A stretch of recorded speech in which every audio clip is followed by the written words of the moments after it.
Hello，大家好，多謝大家收聽6月27日天機賽馬預測。啱啱嗰期咧，我都講咗一啲騎師練馬師有帶動嘅日子啊。咁無畏傑三邊好犀利啊！即係其實我自己睇過啲馬，再跑多次都未必能夠三邊把握得到。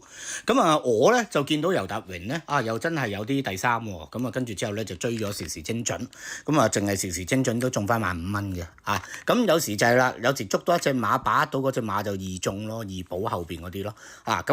聽日咧就冇帶動日㗎啦，聽日係破財日嚟㗎啊！慣性星期六跑嘛，容易爆。第二樣嘢落雨，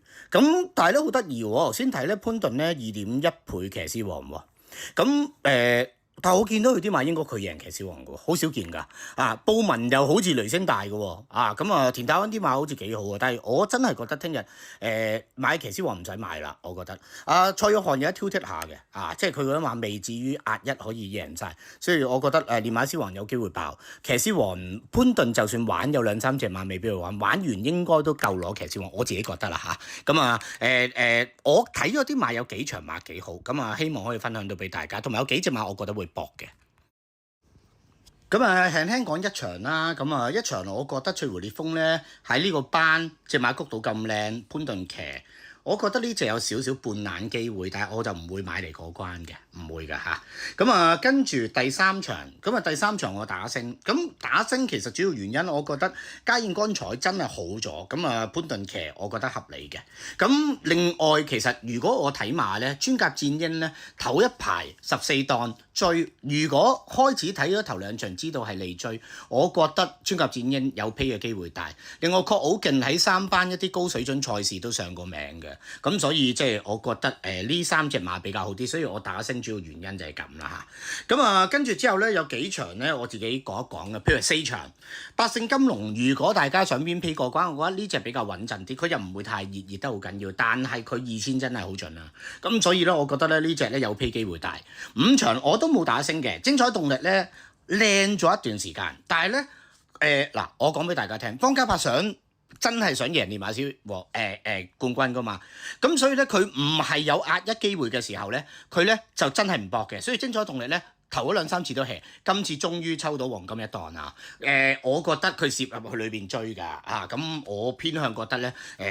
精彩動力有贏嘅贏面啦嚇。跟住後邊唔講啦，一路一跳就跳翻去3場打星場次啦。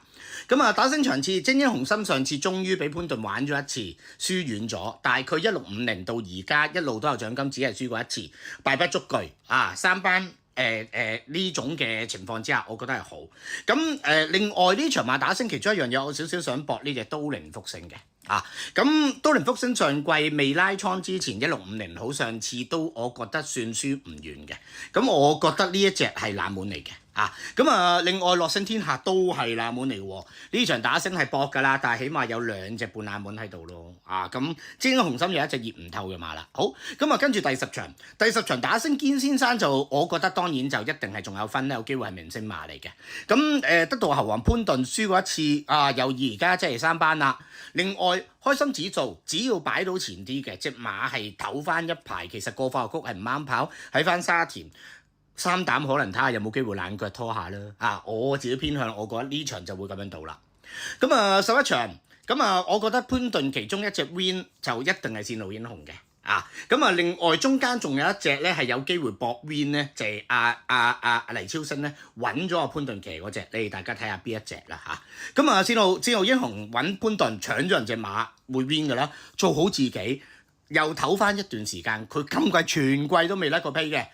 你6-7揾嘢拖咯，究竟係咪蔡約翰一世美麗，定係蔡約翰成手唔喺度，一世美麗都唔喺度啊？我哋咪喺度揀咯。如果你跟我揀，咪就係富國兄弟咯，3膽咪拖全餐，或者係你自己加多隻膽，總之6-7就係膽嚟㗎啦。你要過關6-7 Q 或者 Q， 你都可以攞嚟過。我覺得呢場咧唔係好多馬可以過到佢哋。潮州精神係落翻嚟3班千4。直情一班都有機會上名嘅馬嚟嘅，而家3班133磅，上次有翻啲追勢啦，我覺得潮州精神咧5甲內過終點4連馬一定要拖